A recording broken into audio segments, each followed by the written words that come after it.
Thot selam aleikum, hoxha lejohet mu kanë tifoz i ndonjë ekipi të futbollit.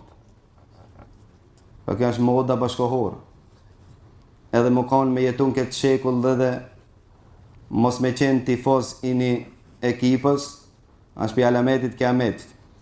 Banu tifoz i ehli sunnetit dhe xhamatit, do të shpëtojsh në ahiret.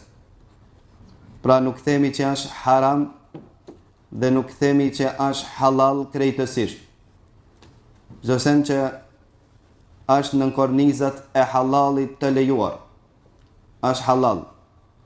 Ndërsa nëse i te kalon kufit, fillosh të kish simpati, dashuri si zakonisht, më të epër se sa duhet, kjo të shtin haram.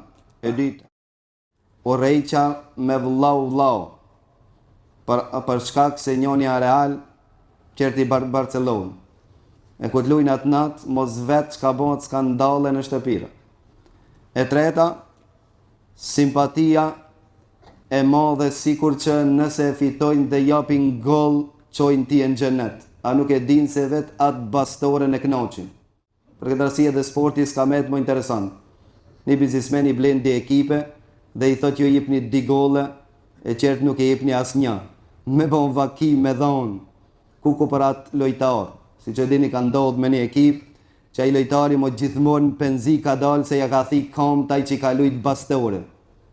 Shkak se ka dhonë minutin e fundit, si që po i për minutet e fundit. Për këtë arsye vëllezër të ndërsh, tifozllëki nas muj me bon halalin haram pa argument.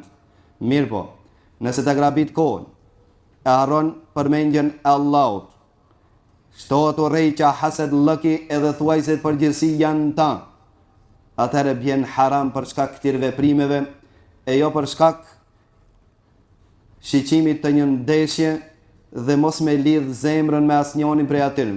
Allahu azza wa jalla më mirë din.